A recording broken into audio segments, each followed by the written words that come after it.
admired by all civilized people everywhere, in effect. Look at St. Thomas. Look at the way he debated with people. First of all, if you look at his Summa Theologiae, or Summa Theologica, you see that it's arranged according to questions and answers. Thousands of questions he raises. Incidentally, I used to put on my quizzes, yes, I'm admitting on camera that I gave multiple choice quizzes at the college level. I did that just to make sure they read their books, which they didn't, but I gave them the quizzes all the same. And one of the wrong answers I gave was, the church told people not to ask questions. Now, if you were even slightly listening to anything I was saying, there's no way you'd circle that answer. You wouldn't believe how many of them would circle it. I could have spent the whole semester standing up there saying the church fosters a culture in which questions were routinely asked. Wouldn't have made any difference. They've already been told the church hates knowledge. And so they all circled the wrong answer. Well, in any event, St. Thomas Aquinas asked question after question after question. And if you notice the style of his writing, you notice the organization of it. He and other scholastics debated things in this way. They would take some question, and then they would consider all the possible objections to their own position and list them out. And then they would explain their own position.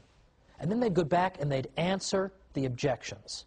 And he did this for question after question after question. It's an extraordinary achievement. It's fascinating reading. And what's great about it is that St. Thomas was generous toward his opponents.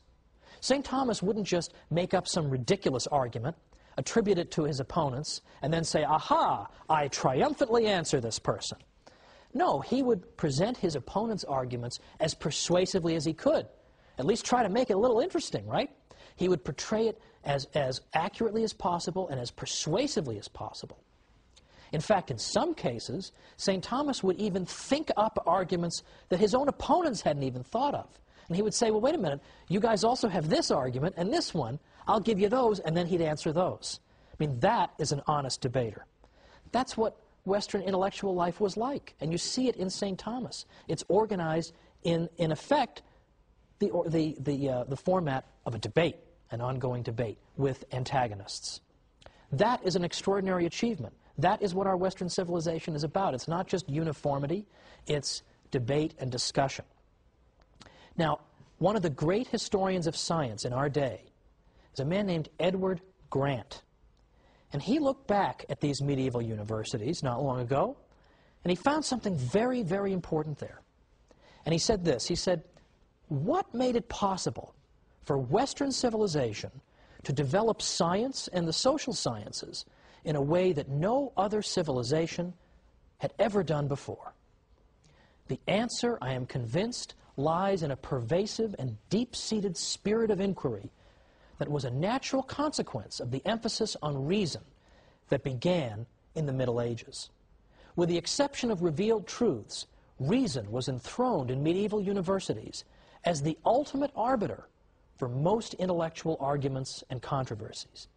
It was quite natural for scholars immersed in a university environment to employ reason, to probe into subject areas that had not been explored before, as well as to discuss possibilities that had not previously been seriously entertained.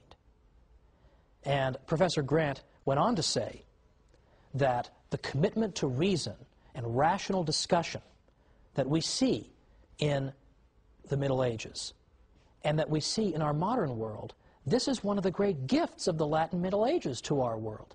But nobody knows about it. And he said it must, unfortunately, remain one of the best-kept secrets of the past hundreds of years. Isn't that astonishing? We shouldn't keep it a secret, however. We should go around telling people about this, because it's an extraordinary aspect of our civilization. Let's just end with St. Anselm, for example, is another example of what I'm talking about. St. Anselm, although he lived just before the universities were getting started, but he had the same spirit of rational inquiry. St. Anselm, for instance, had a book in Latin, Cur Deus Homo, which has been usually rendered in English as Why the God-Man, or Why Did God Become Man?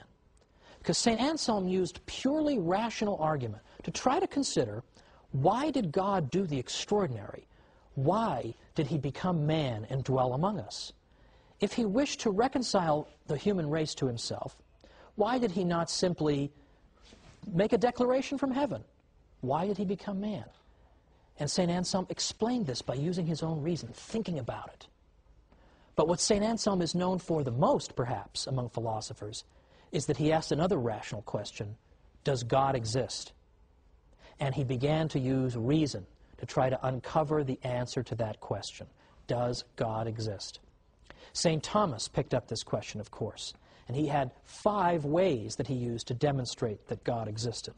And this is where we're going to pick up next time, because this intellectual tradition of debate and discussion and reason turns itself on the faith itself and asks questions like, does God exist? And if so, can we demonstrate it?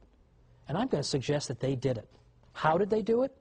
We'll see next time on The Catholic Church, Builder of Civilization. See you then.